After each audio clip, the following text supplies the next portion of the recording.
obey the orders of the commander. Prepare! Apunten!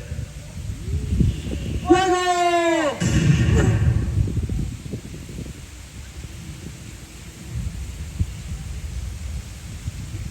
Jose Rizal's execution was carried out when the command Fuego was heard, and Rizal made an effort to face the firing squad, but his bullet-riddled body turned to the right, and his face directed to the morning sun. Rizal exactly died at 7:03 a.m., and his last words before he died were those said by Jesus Christ, "Consumatum est," which means it is finished.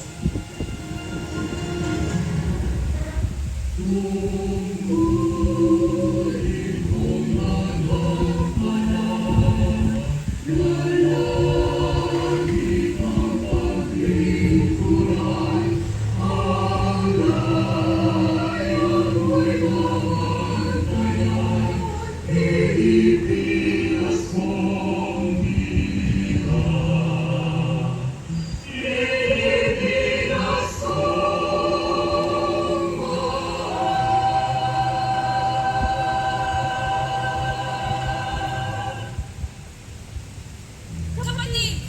Kailangan ka ng katipunan! Mga kasama! Kaya naman naghintay ang Supremo! Dahil na sa mga kapatid! Secretly instructed his warriors to summon all the leaders of the society to a general assembly. They were to meet at Balintawak to discuss the steps following the discovery of the Katipunan, which spread throughout Iwagay-way mo Manila ang and the bandila, suburbs. kapatid!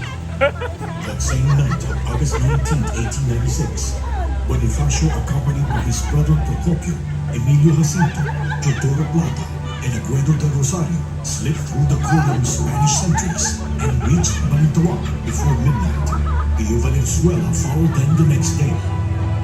On the 21st, Bonifacio changed the Katipunan code because the Spanish authorities had already deciphered it. Kailangan na nila kung saan tayo nakapunan!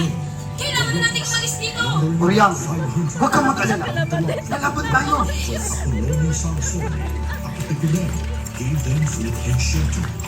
In the afternoon of August 22nd, Oriang! Andres! Tanong Sora, the following day, Ibagay mo ko yung Ray. Tuloy-tuloy, ibagay mo. in the yard of Tanong Sora, bakit nandito pa kayo? Lubhang mapanganib ang labanang ito para sa inyo. Umalis na kayo, sige na! Hindi, Andres!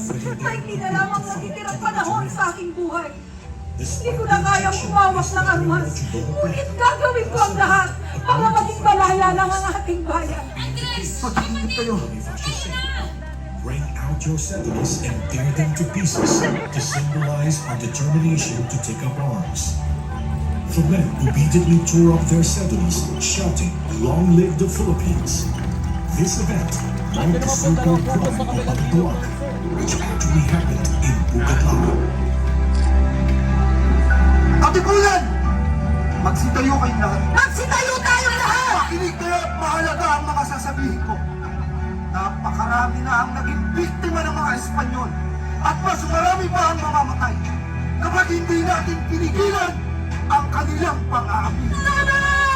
Isusuong natin ang ating buhay sa panganib sa labanang ito para sa ating kalayaan!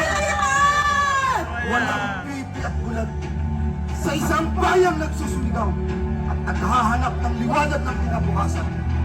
Ilang araw mula ngayon, sa gabi ng 29, ay sisimulan na natin ang revolusyon! Ilabas ninyo yung mga sedula at pagmasdan ang munting papel na ito, ang munting papel na umaalipin sa ating lahat. Panahon na upang wakasan ang ilang daang taong pananakop ng Espanya sa ating inang bayang Pilipinas. Katipunan! Kulang man tayo ng sandata. Malakas man ang baril at kanyon ng mga Kastila, Medyo mo kasi. ay mas malakas pa rin ang alingaw-ngaw ng ating mga sigaw! Kaya haba man ang ating lalakbayin, ilang tag-araw man ang dumating, o kahit na ilang libong tag-ulan man ang sumapit, Hindi tayo titigil! Hindi tayo titigil! Lalaban tayo! Lalaban tayo hanggang sa uling hininga! Hindi tayo magpapalupig! Tayo ang magtatagumpay! Dahil tayo ang mga anak ng bayan! Tama! Tayo ang nagmamayari sa lupain ito! Sa atin ang bayang ito! Bayan ito! Kaya't para sa ating kalayaan! Sabay-sabay natin bunitin ang ating mga sedula! Punitin! Punitin ang mga eksatula! Mabuhay ang katipunan! Mabuhay ang revolusyon! Mabuhay ang kataas-taasan! Kagalang-galang ang katipunan ng mga anak ng bayan! Mabuhay ang Pilipinas!